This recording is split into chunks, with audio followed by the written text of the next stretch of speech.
두 번째, 고품질 마늘 재배 기술입니다. 제가 이제 의성에서 오다 보니까 요 재배 기술은 거의 한 지역 위주로 제가 이제 강의를 할 거기 때문에 그거 참고하시고 들어주시면 되겠습니다.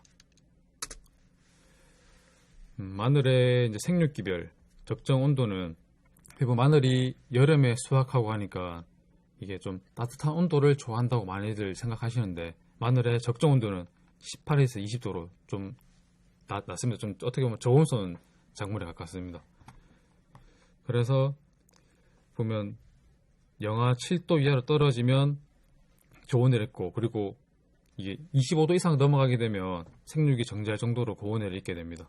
그리고 뿌리는 1도 내외의 저온에서도 자라기 때문에 이제 보통 의성 같은 경우 10월 말 11월 초에 파종을 하고 이제 겨울도 날 수 있는 조건이 됩니다. 그리고 구비대는 이제 온도가 높을수록 성숙은 빠르나 구는 작아집니다. 그리고 구비대할 때는 온도도 중요하지만 고온 장일, 그러니까 해가 12시간보다 높게 되는 장일 조건에서 이제 구가 많이 비대하게 됩니다. 마늘 재배에 알맞은 토양입니다. 이 보시다시피 마늘하고 벼를 지금 제가 같이 내두는데 의성 같은 경우면 대부분이 벼 마늘 하는 이모작 지대입니다. 그래서 벼에 적합한 토양 환경과 마늘에 적합한 토양 환경이 거의 비슷합니다. 토성은 식양토, 그다음 배수는 양호하고 토양 산도는 6.5에서 1.0, 그다음 유기물은 25에서 35, 유해인산은 300에서 40, 그다음에 뭐 칼륨이나 칼슘, 마그네슘 뭐 이런 식으로 되어 있습니다. 그리고 이게 농사지으면서 가장 중요한 게 토양 pH인데 우리나라의 그 토양 특성상, 모함의 특성상 비가 내리고 농사를 짓고 하면 저절로 산성화가 됩니다. 근데 이게 보면 pH 7.0 중성일 때 질소, 인산가리, 그러니까 우리가 보통 말하는 NPK 유효도가 100이라 봤을 때 점점 산성이 되면 점점 이렇게 유효도가 떨어집니다. 그래서 특히 마늘 농사를 지을 때는 매년 밭장만 할 때 석회를 넣어주고 해서 이제 산성화되어 있는 토양을 중화시키고 그렇게 해야 됩니다. 마늘의 이제 생태적 특성입니다. 마늘이 이게 생육 초기에는 저장 양분에 의존해서 크는데, 그래서 마늘 큰 거를 심으면 더더욱 이제 큰 마늘이 나온 게 맞긴 한데 큰 걸 많이 심게 되면 그 다음에 이제 벌마늘 같은 게 많이 발생할 수 있기 때문에 적당한 마늘을 심는 게 중요하고, 그 다음에 제일 중요한 구비대기가 4월부터 6월까지인데 구비대기는 추대기, 그러니까 마늘 종이 올라오기 이전에 잎이 얼마나 많은 엽수를 확보했느냐가 중요합니다. 일정한 엽수를 확보해야지 그 엽을 통해서 광합성 있는 동화산물이 이제 구로 넘어가서 구가 점점 커지게 되기 때문에 얼마나 건강하고 그 다음에 많은 잎을 확보했느냐가 중요하게 됩니다. 이거는 이제 시기별 재배 과정인데 전체적으로 제가 한번 쭉 훑어보고 이제 들어가려고 준비를 했습니다. 크게 보시면 이제 월동 전과 월동 후로 나뉘는데, 월동 전에는 이제 9월부터 이제 종고를 준비하고 10월에 인편 분리, 그 다음에 또 10월 중에 밑거름 밭장만을 하고 종고소도 파종, 제초제, 비닐 피복, 관수 가져간 다음에 이제 겨울을 나게 됩니다. 겨울을 나고 난 다음에 2월 이제 하순부터 해서 유인 작업, 웃거름, 흙깎기, 마늘종 제거, 병해충 수확 작업 이런 순으로 하게 되는데 이제 요거에 대해서는 더 자세하게 이제 살펴보도록 하겠습니다. 우선 인편 분리입니다. 저희 의상 같은 경우면 마늘을 주대째 이제 건조를 하다 보니까 이제 인편 분리하기 위해서 주대를 1cm 남기고 이제 가위로 자르고 한 다음에 그냥 손으로 까면 힘드니까 그 보통 세차 장갑 있는 에어건 그거를 이제 가운데에 싸서 이거를 좀 더 벌리고 난 다음에 손으로 해서 하거나, 아니면 일부 농가에서는 요런 이제 마늘 쪽 불리기를 이용해서 쪽을 분리하는데, 요거 그냥 쪽 불리기해서 넣으면 제대로 쪽이 분리 안 되기 때문에 쪽 분리 넣기 전에 그 건조기가 있으신 농가분들 같은 경우는 보통 주대를 자르고 난 다음에 37도에서 한 2, 3일 정도 건조하고 난 다음에 쪽 분리기를 쓰시면 쪽이 좀 잘 분리됩니다. 상처도 덜 있고. 그리고 의상 같은 경우는 이제 주화 재배를 하다 보니까 통마늘도 이제 수확을 하게 됩니다. 이 통마늘 같은 경우는 껍질이 워낙 두껍다 보니까 그냥 씻게 되면 이제 발화율이 떨어집니다. 그래서 이런 통마늘 탈망이라는 걸 넣고 이제 탈피를 시켜주는데, 넣을 때는 이게 탈만기 한 반 정도만 넣고 해서 대략 한 3분 정도인데, 요거는 이제 돌리고 보면서 상황을 보고 더 돌려야겠으면 더 돌리고, 아니면 덜 돌려야 되겠다 싶으면 덜 돌려도 됩니다. 그렇게 해서 이제 탈피를 이제 시키면 이제 요건 파종용으로 쓸 수 있는 독마늘이 나오게 됩니다. 종고 선택입니다. 의상마늘 같은 경우는 주화 재배를 통해서 그나마 바이러스 밀도가 적은 우량 종구를 많이 사용하고 있습니다. 그래서 주화 재배 일제대 임편 마늘 중 큰 임편을 사용을 해야 되고, 병해충의 피해가 없고 상처가 없고, 그 다음에 밑에 뿌리, 밝은 부위에 뿌리가 건장하게 나오는 임편을 사용해야 됩니다. 그리고 그 전에 이제 임편 분리한 거랑 통마늘 탈만기 돌려서 나온 통마늘 같은 경우면 요런 이제 선별기를 통해서 이제 굴을 크기별로 분류를 합니다. 보통 1번, 2번, 3번, 4번, 5번까지 나오는데, 1번 크기 같은 경우는 너무 크기 때문에 요거 신게 되면 벌마늘이 나오게 되면 대부분 2번이랑 3번 마늘의 크기를 많이 신고 있습니다. 아까 제가 말씀드린 것처럼 쪽이 너무 크다고 좋은 건 아닙니다. 이 보시다시피 이게 한쪽의 무게가 10g을 넘어가게 되면 당연히 구의 무게는 더 커지는 건 맞지만 벌마늘 발생 비율은 40.6%로 많이 크게 됩니다. 그러니까 너무 크다고 좋은 마늘이 아니니까 적당한 마늘 한 5에서 7g 정도 되는, 그러니까 5에서 7g 하면 그게 어느 정도 되는 말인지 좀 가늠이 안 되실 텐데, 그거 쉽게 보시면 마늘 한 접을 기준으로 했을 때 한 3.7에서 한 4kg 정도 되는 그런 마늘을 종고로 쓰시면 그냥 한 적당하다고 생각하시면 되겠습니다. 마늘 종고 소독입니다. 마늘에서 발생되는 대부분의 병해충은 종고를 통해서 전염이 되는데, 솔직히 대부분 일반 농가에서는 이거 종고 소독을 해야 되는 걸 알면서도 이게 귀찮기도 하고, 그 다음에 여기 보시다시피 요런 베노밀 티라노소아제나 디메토이트 유제 요런 게다가 침주 후 그늘에 말려서 사용하려 되어 있는데, 이 그늘에 말려도 물기가 제대로 안 마르게 됩니다. 그러니까 이 상태에서 그대로 기계에 놓고 이제 파종기에 돌리게 되면 종끼리 좀 엉겨붙는 게 있다 보니까 이렇게 농가들은 이렇게는 안 하고, 또 하시는 분들은 이렇게 플루킨 코나졸 가는 보통 카스텔란을 많이 쓰는데 이걸 이제 분이해서 쓰시는 분들이 많이 있습니다. 근데 종고소독은 진짜 중요하시니까 꼭 하시길 부탁드리겠습니다. 이거 이제 밭장만에 대해서 말씀드리겠습니다. 의성 같은 경우면 이모작 하다 보니까 벼 수확 후 볏짚을 전량 썰어서 콤바이너로 수확할 때 전량 썰어서 논에다가 이제 환원해 주는데, 이때 이제 조심해야 될 게 이제 콤바인이 도는 모퉁이에 보면 볏짚이 모이게 됩니다. 그런 볏짚 같은 경우면 좀 흩어서 퍼뜨려 주시고, 그 다음에 퍼뜨려 난 다음에 여기 보면 시바르다 3회평다 요소를 10kg 뿌리라고 돼 있는데, 이걸 뿌려주는 이유가 이제 볏짚이 미생물에서 분해되기 위해서는 이제 미생물도 어떤 영양분이 있어야 되는데, 이게 요소가 이제 그러니까 미생물이 영양분이 되는 게 질소인데, 요 요소를 뿌려줌으로 해서 미생물에 먹이를 공급해 주는 겁니다. 만약에 요소를 안 뿌려주게 되면 미생물이 볏짚을 분해할 때 토양 속에 있는 질소를 흡수를 하게 됩니다. 그렇게 되면 질소 기하 현상이 일어나기 때문에 꼭 볏짚을 환원시켜줄 때는 꼭 아침에 이슬을 약 살짝 맺혔을 때 그때 3회평당 10kg 요소를 골고루 뿌려주시는 게 중요합니다.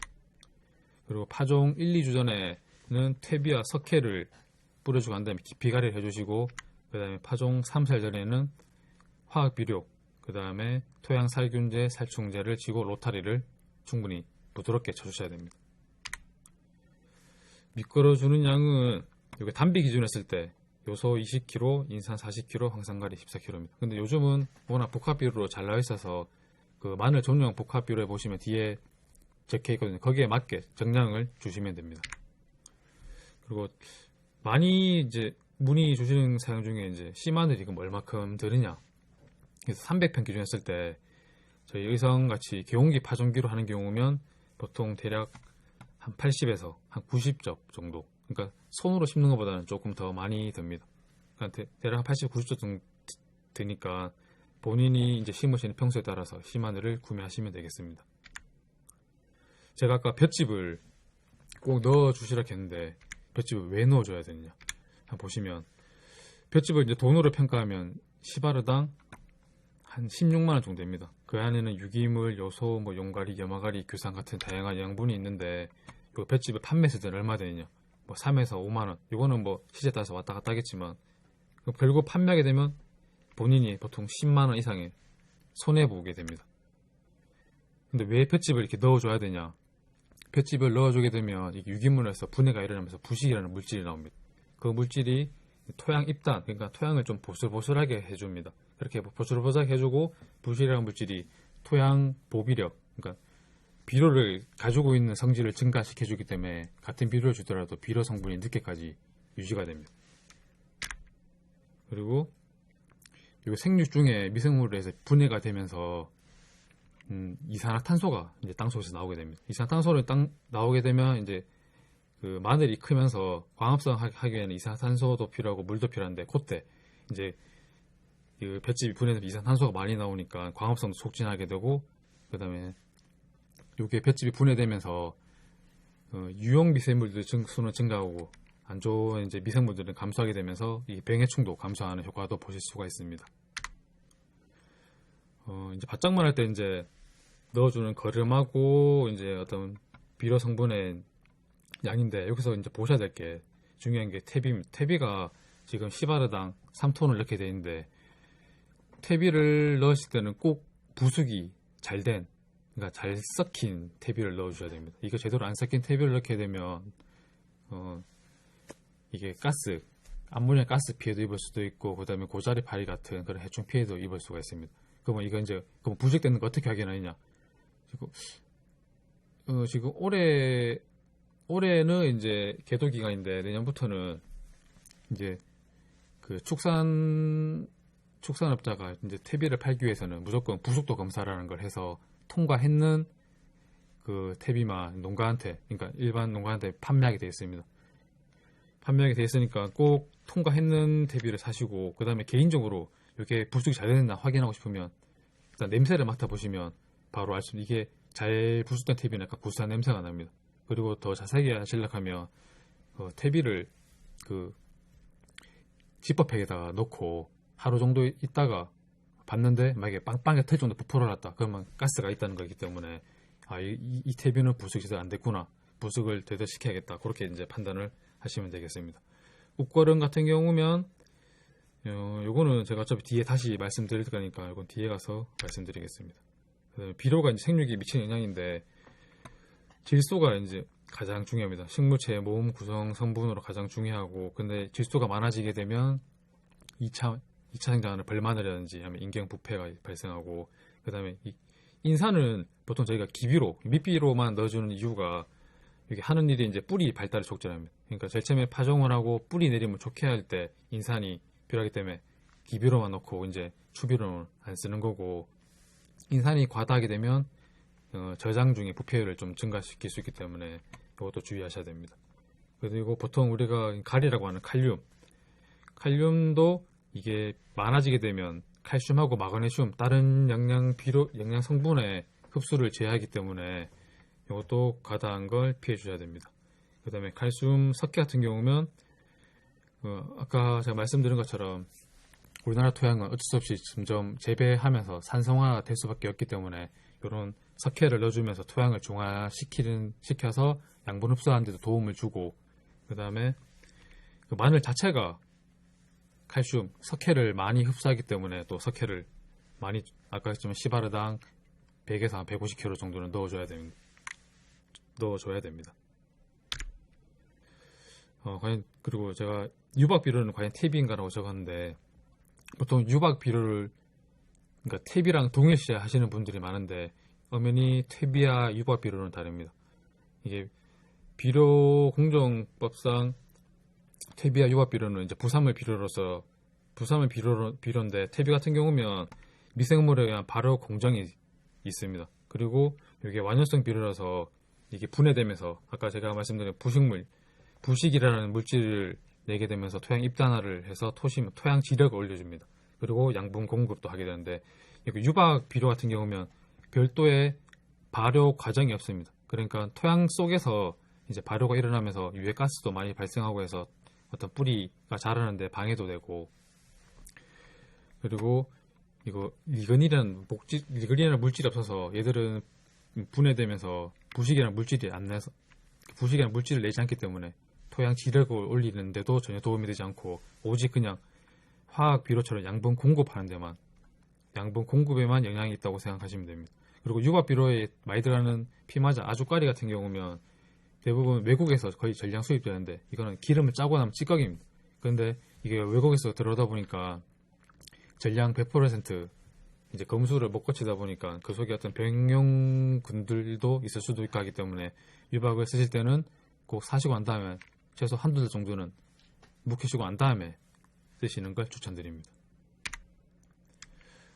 마늘 재배 기술 파종입니다. 그 의성은 10월 말부터 해서 11월 초에 그때 이제 많이 파종을 하는데 이게 제식 밀도는 이렇게 적혀 있는데 보통 저희가 많이 쓰는 개운기 파종기 같은 경우는 제식 밀도가 조간 15, 그 다음에 주간 12 정도 됩니다. 그리고 파종 깊이는 인편 크기에 따라 다르지만 보통 6에서 8cm로 보통 난지형보다는 좀 깊게 심습니다. 이렇게 깊게 심는 이유가 깊게 심어야지 뒤에 보시면 나오겠지만 벌마늘 발생률도 떨어뜨리고 그 다음에 겨울을 할 때 서리발 피해도 막을 수가 있습니다. 이렇게 얇게 심게 되면 보시다시피 4cm도 심게 되면 벌마늘 비율이 53.6%, 그 다음에 8cm로 깊게 심게 되면 벌마늘 비율이 20%로 많이 줄어들 수 있는 걸 보실 수가 있습니다. 그러니까 특히 한지형 마늘 같은 경우는 깊게 심는 게 중요합니다.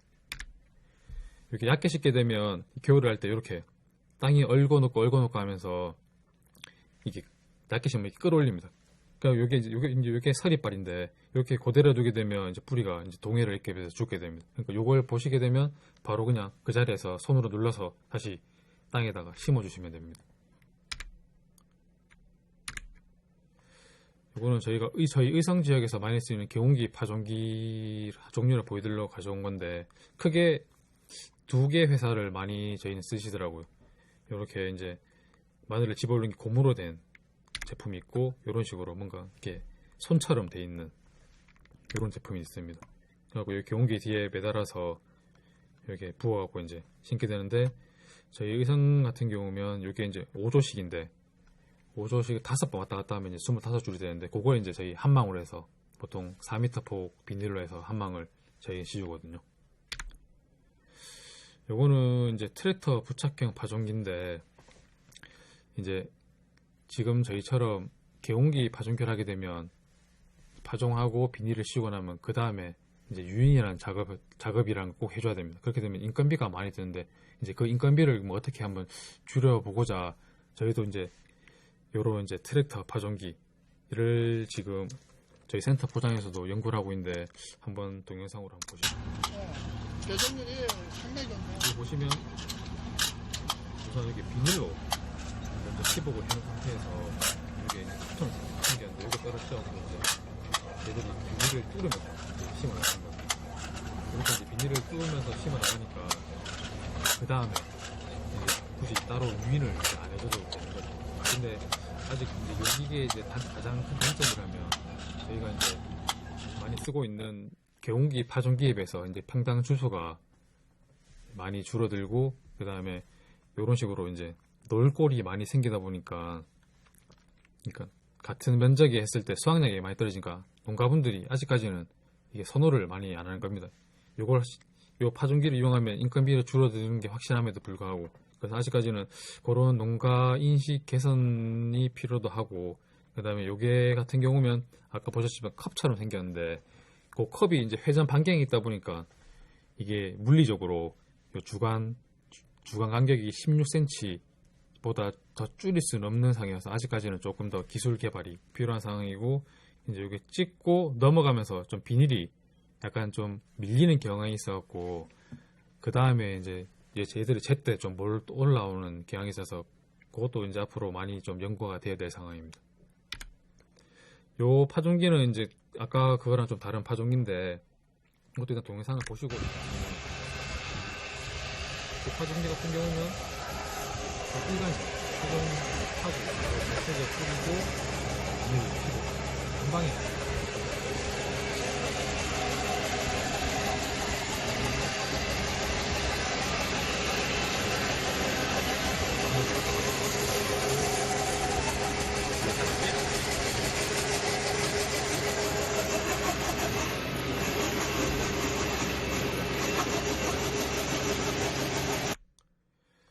이게 보시면 요 기계의 가장 큰 특징이라면 이제 요게 빗금 비닐이라고 있어요.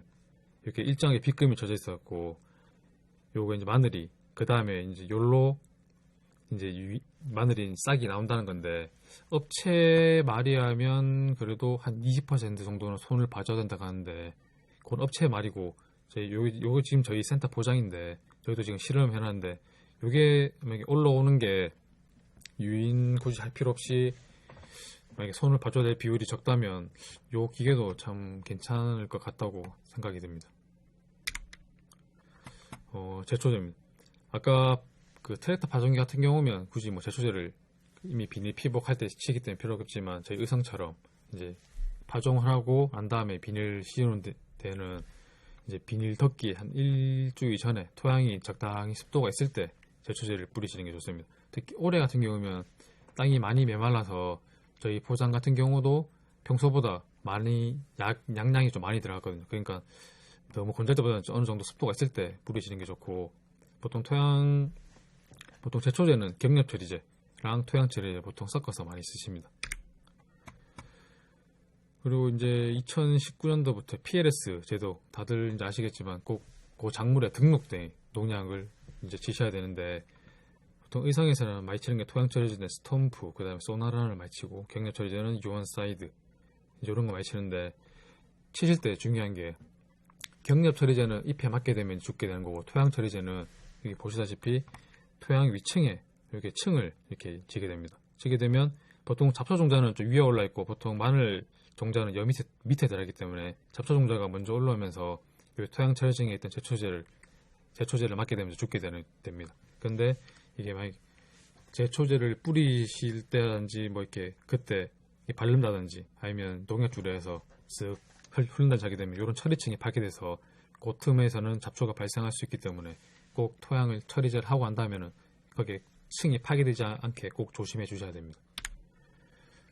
그리고 지금 타 지역은 잘 모르겠는데 의성 지역에서는 좀 일부 문제가 되고 있는 외래잡초 개쑥갓이라는 건데 특히 저희 포장에도 많이 발생했는데 이게 어떻게 유입됐냐면 저희가 거름을 넣다 보니까 그 거름 속에서 요 이제 개쑥갓이라는 요 잡초의 종자가 들어오게 됩니다. 요 형태를 보시면 거의 민들레처럼 비슷하게 이렇게 홀씨도 생기고 하는데 여기 가장 큰 문제가 기존에 많이 치는 그 제초제 가지고는 이 잡초를 잡을 수가 없다는 겁니다. 그래서 개쑥갓이라는 잡초가 난 곳에서는 한살인, 아파론, 아시메, 바땡 같은 요런 걸 써주셔야지 효과가 있습니다. 그래서 저희 포장 같은 경우도 올해 작년에 워낙 이 잡초로 해서 피해를 많이 보다 보니까 올해 제 같은 경우는 이제 한살이 요걸 해서 지금 일단 뿌려놨는데 내년에 이제 효과가 어떻게 보는지 한번 지금 지켜볼 예정입니다. 비닐 피복입니다. 그 보통 파종을 하고 난 다음에 이제 습기가 적다고 땅이 열기 직전. 왜 땅이 열기 직전이냐 하면 이게 땅이 얼어버리게 되면 이거 관리기 타기 힘들기 때문에 보통 땅이 열기 직전에 이제 하시게 되는데 보통 이게 12월 하순대인데 대부분 농가들이 10월 말 11월 초에 하고 한 다음에 거의 한 일주일 안에 2주 안에 거의 그러니까 11월 초순 전에 대부분 다 씌우게 됩니다. 저희 의성은 여기 폭이 4m고 여기에서는 안 보이지만 작은 침으로 뚫린 침공 비닐이라고 해서 숨구멍이 따라락 이렇게 뚫려 있습니다. 그런 이제 비닐을 쓰게 됩니다. 그리고 여기 비닐을 씌우고 난 다음에 저희 의성 같은 경우면 이렇게 그러니까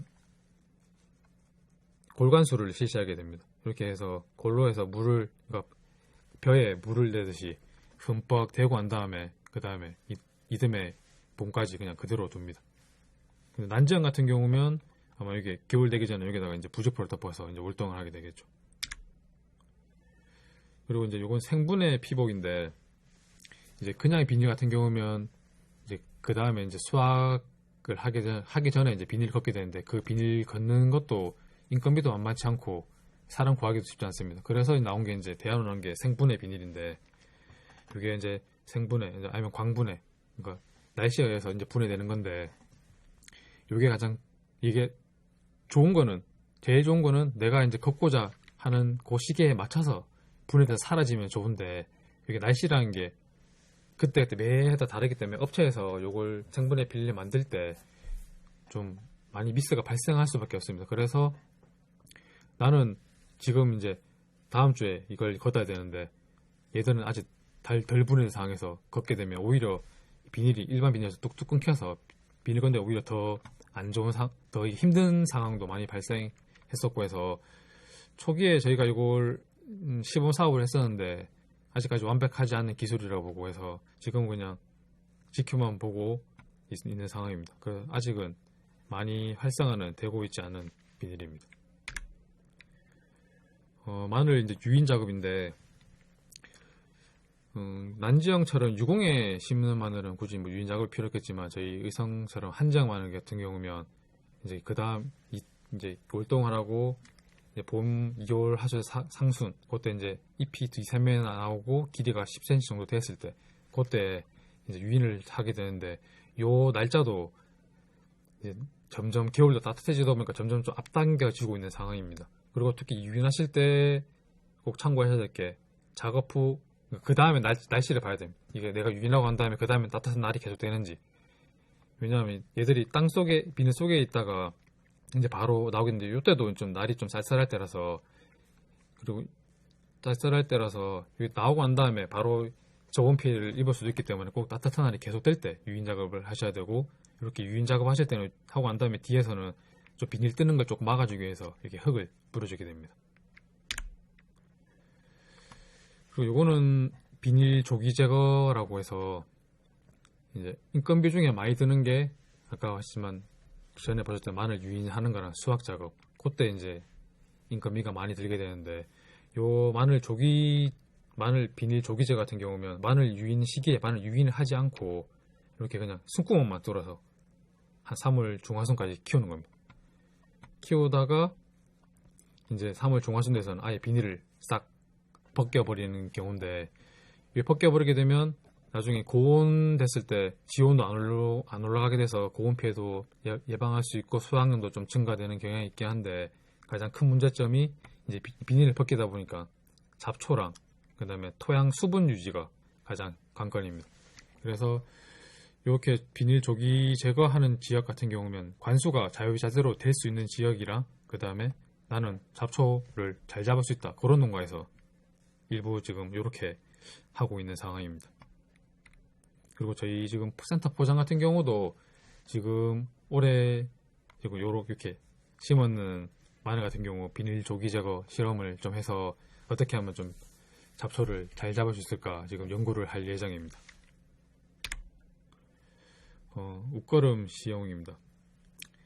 마늘 유인을 하고 난 다음에 그러니까 아까 2월 하순 3월 상순 유인을 하고 난 다음에 3월 상순에 이게 시바르니까 600평당 요소 한 포, 그러니까 요소 20kg, 유한 20kg, 황산가리 20kg 그렇게 섞어서 1차 주시고 그다음 3월 하순에 그걸 똑같이 2차를 주시면 되는데 이렇게 하시는 농가는 이렇게 잘 없고 요즘은 NK비료, 복합비료 잘 나오는데 복합비료 같은 경우는 안에 성분 구성에 따라 좀 다르겠지만 대부분 300평당 한 3포 정도 그렇게 주시면 되는데 웃거름 주실 때 가장 조심하셔야 될 게 이제 잘 크라고 막 4월 이후까지 막 거름을 주시는 분들이 계시는데 4월 이후에 웃거름을 주시게 되면 이게 질소기가 계속 후기까지 유지하게 되면 벌마늘 그러니까 2차 생장 마늘이 많이 발생할 수 있기 때문에 꼭 4월 이전에는 주비를 마무리해 주셔야 됩니다.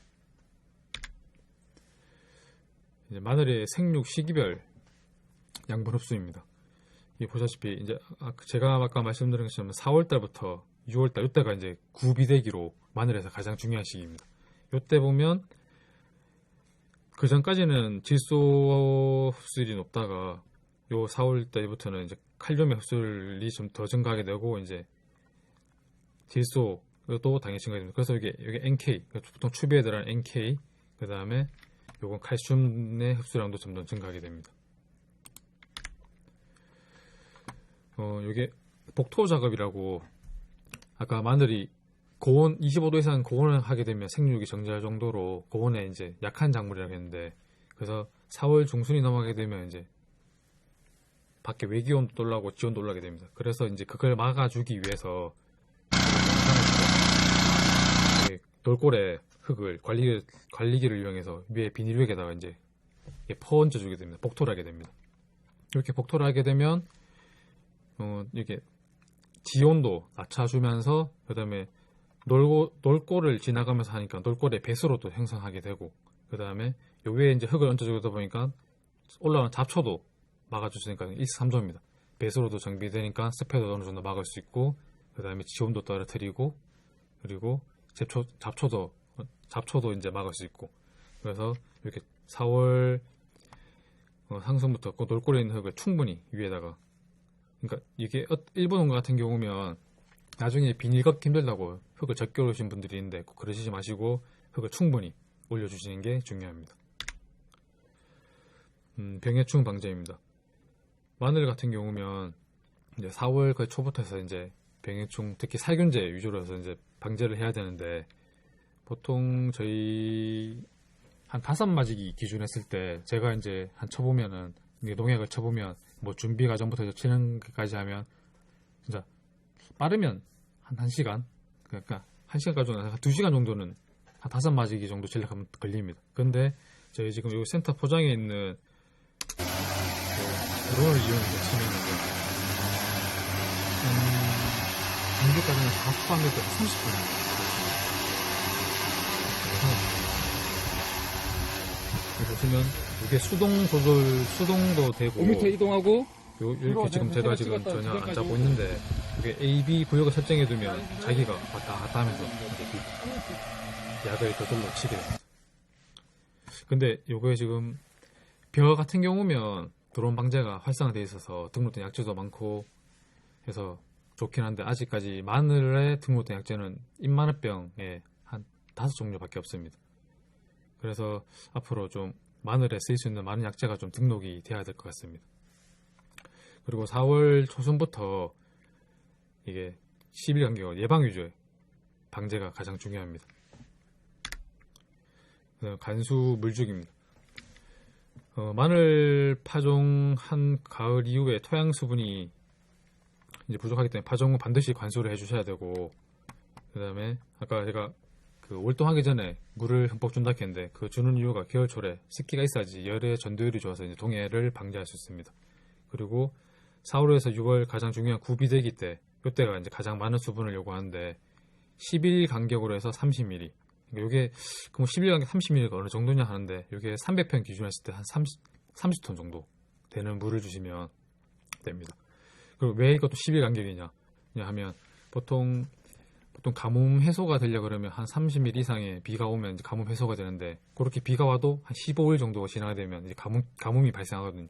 그래서 그걸 기준으로 해서 한 10일 간격으로 해서 이 정도 물을 한 2, 3일 정도 주시면 됩니다. 그리고 이게 시기별 관수 효과인데 무관수에 있는 걸 100% 잡았다면 4월에서 6월 구비대기 때 관수를 잘하면 거의 2배 가까이 수량을 늘릴 수가 있습니다. 그러니까 꼭 4월에서 6월 구비대기 때에는 관수를 철저하게 해주시기 바랍니다.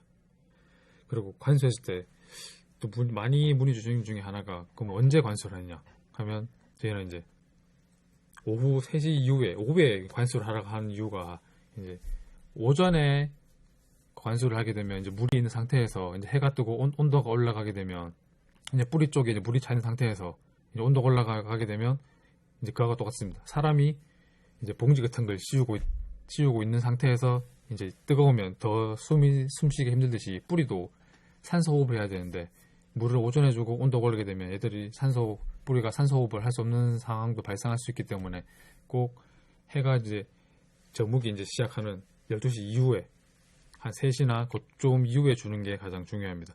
근데 제가 강의를 이렇게 해도 아직까지도 많은 농가들이 오전에 그러니까 한 농가가 오전에 시작하면 그 주변의 농가들이 다 같이 또 오전에 같이 또 치시더라고. 그러니까 다른 농가가 그렇게 하시더라도 나는 그냥 그런 거 다 무시하고 아까 제가 말씀드렸던 그 시간에 주시는 게 가장 좋습니다. 배수입니다. 아까 마늘 파종하고 난 다음에 사전에 배수로 설치를 해서 스패를 방지하고 그 다음에 아까 제가 위에 복토할 때 놀골에 흙을 올리게 되면서 그때도 어차피 배수로 정리하게 되니까 그때도 이제 하게 되고 그다음에 마늘의 침수 처리에 따른 수확량과 수량인데 마늘은 한 3일 정도까지는 한 6일 정도 이때까지는 해도 그나마 이제 수확이 그렇게 많이 영향을 안 미칩니다. 근데 요거 이후로 넘어가게 되면 수확량이 확 떨어지기 때문에 꼭 침수가 3일, 한 6일 이상 안 넘어가도록 해주셔야 됩니다.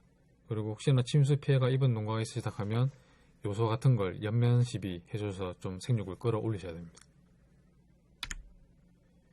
마늘종 제거입니다.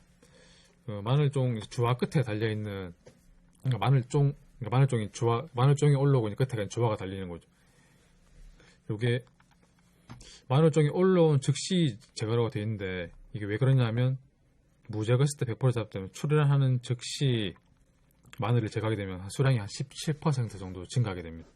그래서 마늘종이 올라오는 즉시 제거를 해주시는데 근데 이것도 또 다른 점이 그러니까 언제 제거해 주시냐 가급적 아침 일찍 또는 해질 무렵에 제거를 해주시는데 이게 많이 물어보시는 것 중에 하나가 그러니까 마늘을 제거할 때 뭐 칼로 자르느냐 아니면 손을 뽑느냐 그걸 많이 물으시는데 손으로 저는 뽑는 것보다는 칼이랑 같은 날카로운 걸로 제거해 주시길 추천드립니다. 왜냐하면 손으로 꺾어서 뽑게 되면 그 부분이 물이 차게 돼서 그쪽으로 병원균이 침투할 수 있기 때문에 손보다는 어떤 도구를 이용해서 칼이랑 그런 걸 이용해서 베어주시는 게 좋습니다.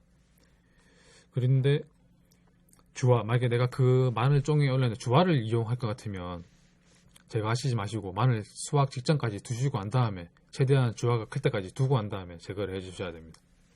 마늘 이제 적기 수확인데 보통 저희가 마늘 보통 중하순에 수확을 하는데 그때 이제 마늘 잎이 3분의 2 정도 말랐을 때 이제 수확하라고 저희가 이제 권장을 해드립니다. 이거보다 좀 빠르게 수확하게 되면 아직까지 마늘 구에 수분이 많기 때문에 저장 중에 부패율이 증가하게 되고 그 다음에 수확 시기를 좀 늦게 하게 되면 통 터짐 같은 그런 문제가 발생할 수 있기 때문에 적기에 수확하는 게 가장 중요하고 그 다음에 수확하실 때 보통 당연히 맑은 날에 수확하시는 건 당연한데 수확 뿌리 털 때 일부 농가에서 좀 세게 흙을 좀 빨리 털어서 세게 하시는 경우인데 털 때 그렇게 세게 털게 되면 뿌리끼리 부딪히면서 그 상처를 통해서 그쪽에 병균이 들어갈 수 있기 때문에 꼭 살살 털어갖고 그 상처가 안 나도록 해주시는 게 중요합니다.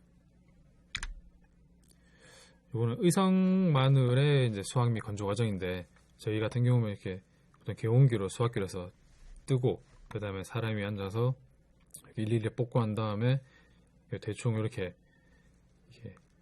마늘 끈으로 묶고 난 다음에 이 마늘 건조 건가실에다가 이렇게 걸어서 이제 건조를 하고 난장 마늘 같은 경우면 보통 트랙터 같은 걸로 해서 비닐이 있는 채로도 이게 떠서 보통 밭에서 어느 정도 말리고 난 다음에 그 밭에서 바로 주대를 절단해서 이렇게 해서 말리고 그러니까 햇볕에서도 말리고 계량국과에서도 말리고 난 다음에 이제 출하를 하게 됩니다.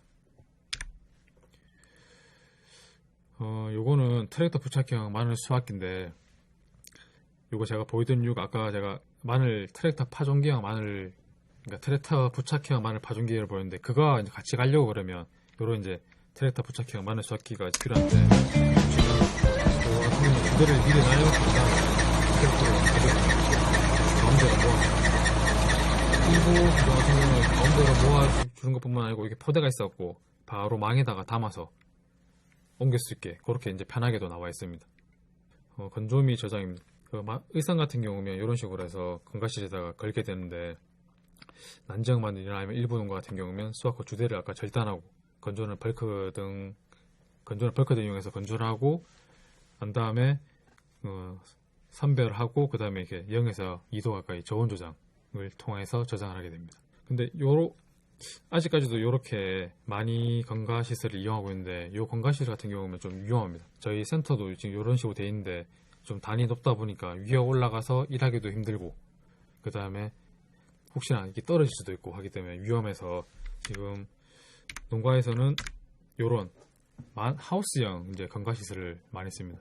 이 하우스형 건가시설 같은 경우면 여기 2단으로 해서 놨고 이렇게 차로 트럭에 실어서 바로 들어와서 차에 탄 채로 바로 실을 수 있기 때문에 위험할 일도 없고 작업 효율도 좀 증가하게 됩니다. 대신 근데 이런 하우스형 건가 시설 같은 경우면 말리실 때 꼭 환기가 그러니까 공기의 순환이 잘 되게 하셔야 됩니다. 이렇게 측창도 열어주시고 그 다음에 되셨으면 여기 배기팬이라든지 환기팬도 설치해 주시고 해서 하셔야지 안에서 이제 부패율을, 그러니까 건조 중에 부패율을 낮출 수가 있습니다. 그리고 하우스행 건강 시설 같은 경우면 제일 처음에 이렇게 마늘을 수확하고 걸고 난 다음에 한 날이 좋으면 한 10일 정도 햇볕에 짝다마늘 바짝 마릅니다. 그렇게 10일 정도 난 다음에는 위에 하우스 위에다가 차광망을 쳐서 이제 보관을 하시면 됩니다.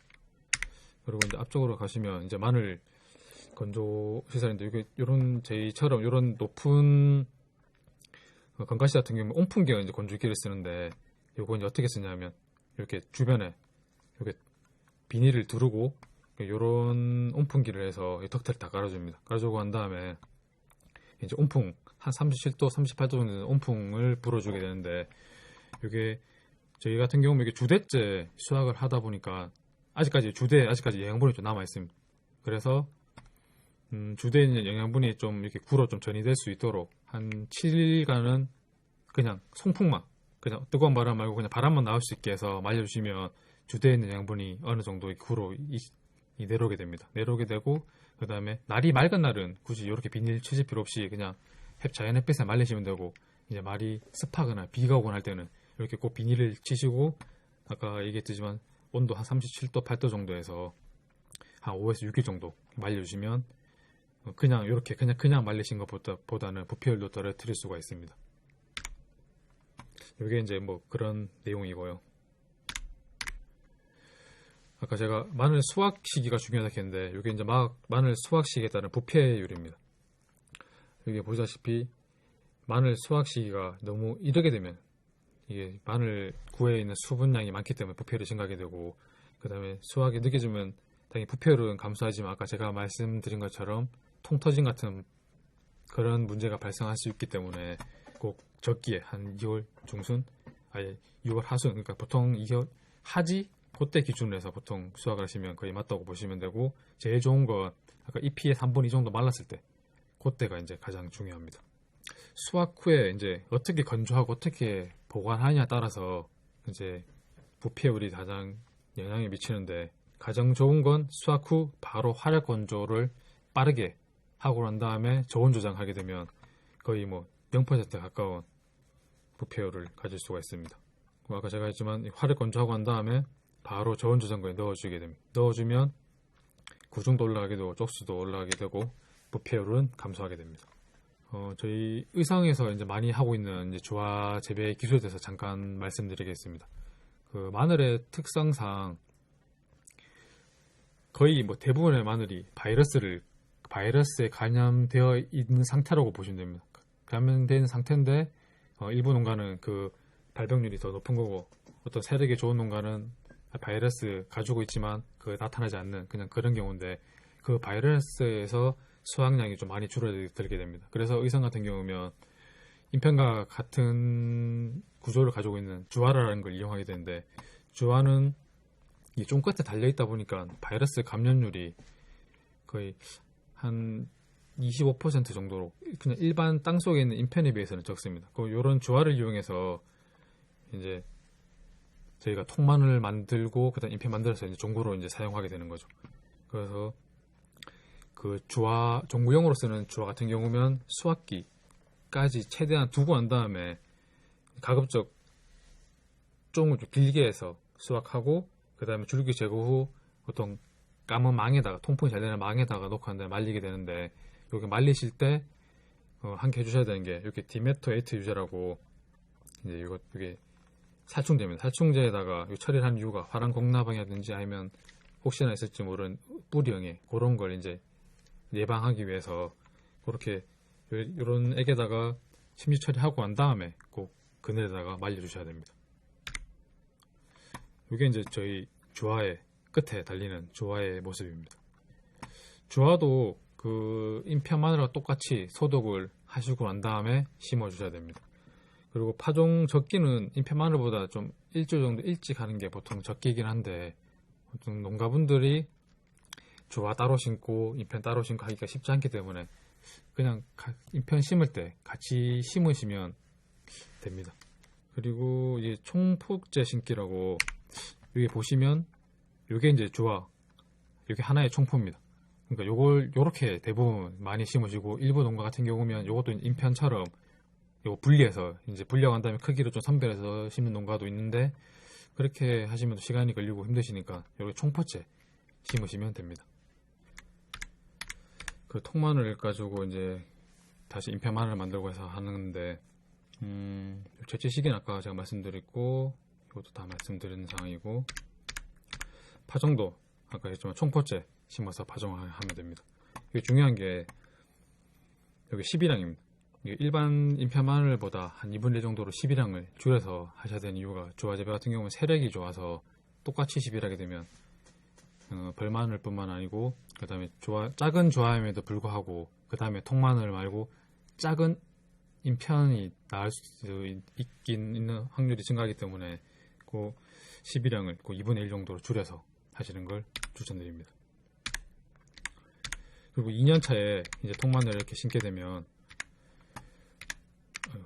이 마늘 심게 되면 이제 그 다음에 정상 마늘, 인편 마늘이 나오게 되는데 그 통마늘 같은 경우면 아까 제가 제일 처음에 이제 말씀드렸던 마늘 300이 굴려갖고 1번 빼고 한 2번, 3번 정도 통마늘을 해서 심으시면 되고 통마늘 같은 경우도 매년 똑같이 종고 소독도 하셔야 되고 그 다음에 파종 깊이 같은 경우는 좀 더 깊이 내려가야 되는데 일반 종구보다 좀 더 깊게 내리는 이유가 이제 통마늘 자체가 이제 좀 크다 보니까 뿌리 내리는 부위가 넓어서 이제 뿌리가 내리는 힘이 넓으니까 위로 솟구치는 힘도 강하게 됩니다.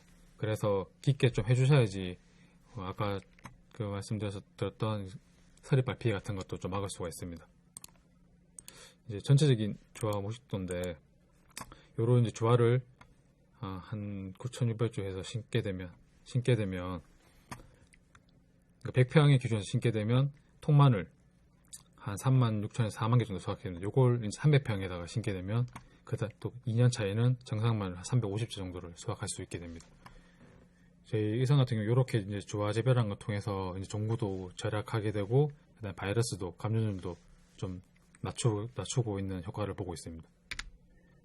이제 전체적으로 보면 이제 마늘 쫑이 출현하게 되면 최대한 늦게까지 두시고 난 다음에 최대한 길게 잘라서 채취를 하고 그다음에 이렇게 통풍이 잘 되는 망에다가 넣고 난 다음에 아까 제가 말씀드린 디메테이트 유제 같은 토양의 그 살충제에다가 침지하고 난 다음에 그늘에 말려주시고 그다음에 파종하실 때는 이런 이제 끝에 다 자르고 이렇게 짧게 해서 일반 인편 마늘처럼 똑같이 파종기에 넣고 이제 파종을 하시면 됩니다. 이제 조화 재배 효과인데